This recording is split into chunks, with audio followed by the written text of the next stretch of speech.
Eu saúdo você com a paz do Senhor Jesus. Feche os seus olhos e vamos iniciar com a oração. Meu Pai bondoso, Deus que está nos céus, maravilhoso é o teu nome. Eu te dou graças, Senhor, sim, por essa oportunidade de estar viva, Senhor, respirando com saúde. Apesar do frio, do cheiro de queimadas, Senhor, que está por aqui, a alergia atacada, Senhor, tantas coisas difíceis enfrentando nos tempos atuais, mas o Senhor está conosco.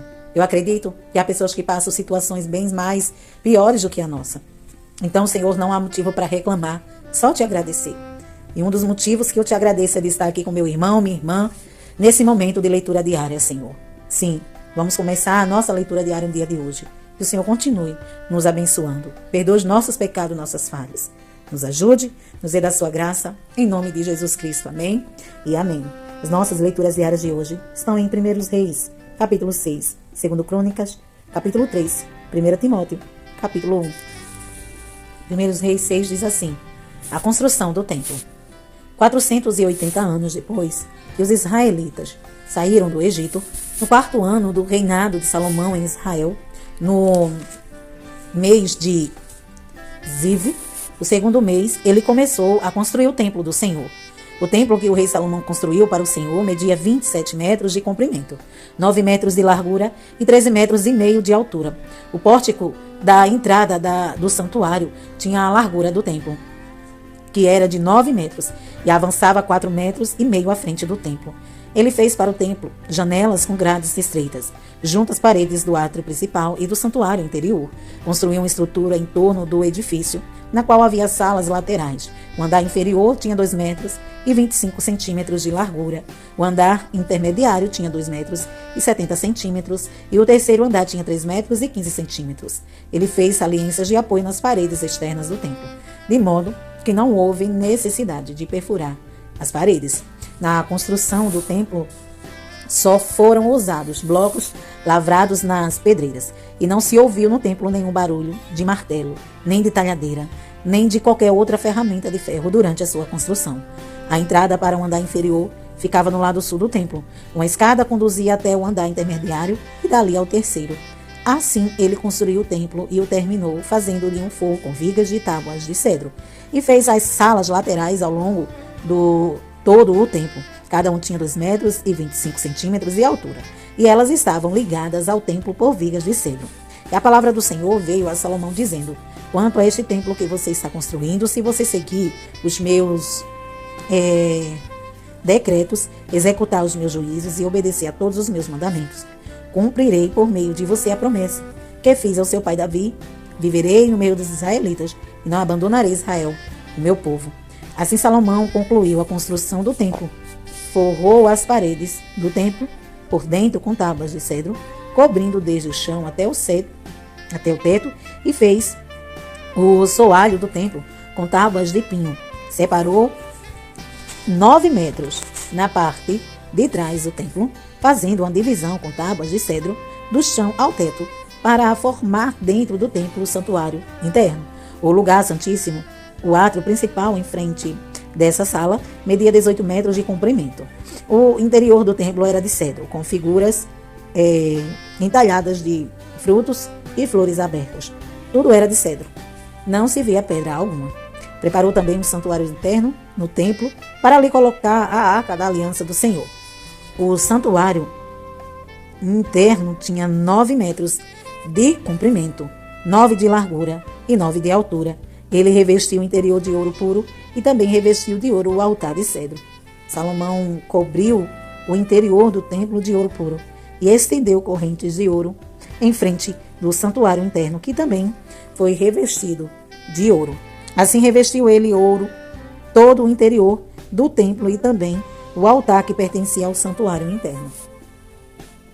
No santuário interno ele esculpiu 2 querubins de madeira de oliveira, cada um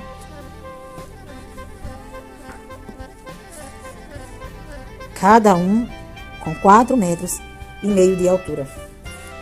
As asas abertas dos querubins mediam 2 metros e 25 centímetros, 4 metros e meio da ponta de uma asa à ponta da outra. Os 2 querubins tinham a mesma medida e a mesma forma. A altura de cada querubim era de 4 metros e meio. Ele colocou os querubins com as asas abertas no santuário interno do templo. A asa de um querubim encostava numa parede e a do outro encostava na outra. As suas outras asas encostavam uma na outra no meio do santuário.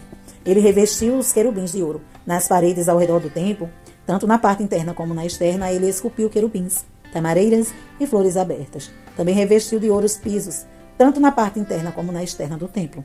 Para a entrada do santuário interno, fez portas de oliveira com batentes de 5 lados. E nas 2 portas de madeira de oliveiras, esculpiu querubins, tamareiras e flores abertas. E revestiu os querubins e as tamareiras de ouro batido. Também fez pilares de 4 lados de madeira de oliveira para a entrada do templo.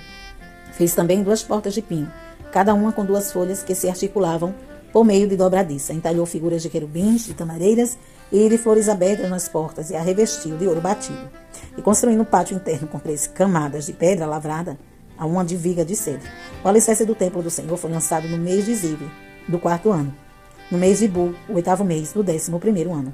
O templo foi terminado em todos os seus detalhes de acordo com as suas especificações.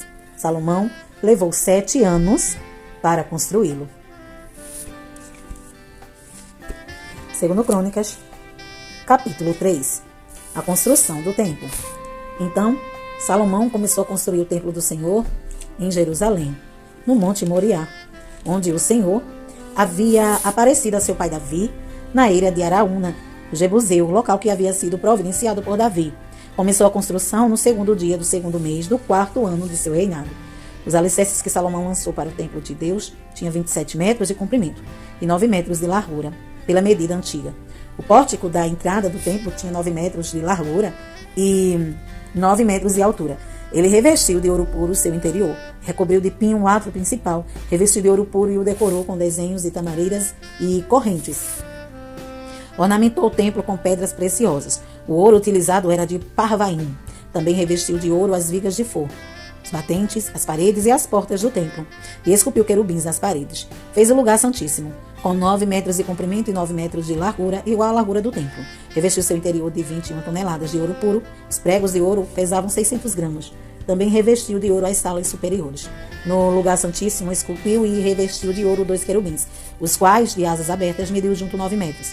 Cada asa de 2 metros e 25 centímetros tocava de um lado na parede do templo, a do outro lado na asa do outro querubim. Assim, os querubins, com asas que se estendiam por 9 metros, estavam em pé, de frente para o átrio principal.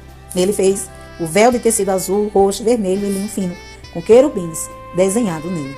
Fez na frente do templo 2 colunas que juntas tinham 16 metros, cada uma tendo em cima um capitel, com 2 metros e 25 centímetros. Fez correntes entrelaçadas e colocou-as no alto das colunas.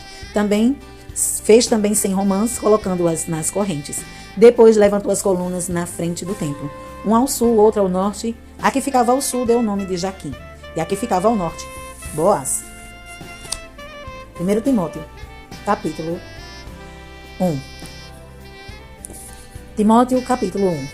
1 Timóteo.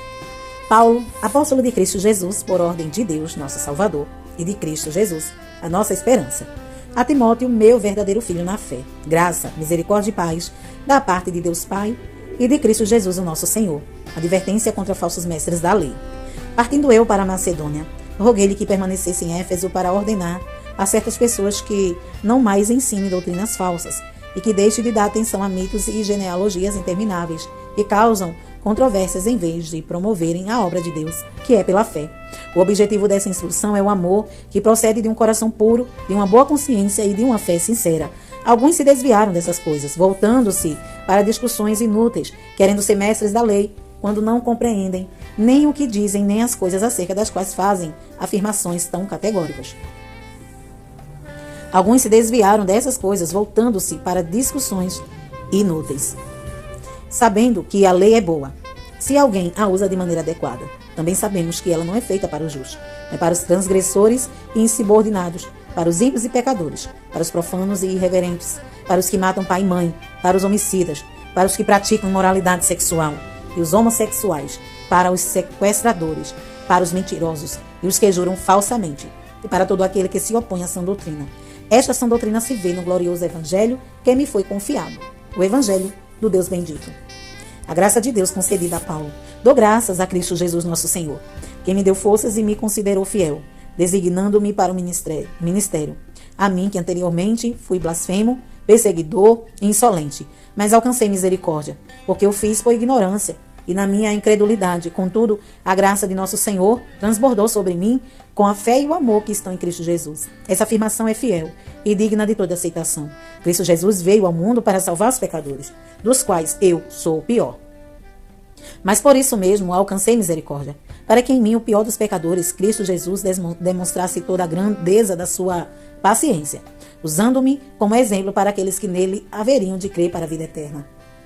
Ao Rei eterno, Deus único, imortal, invisível, seja honra e glória para todo sempre. Amém.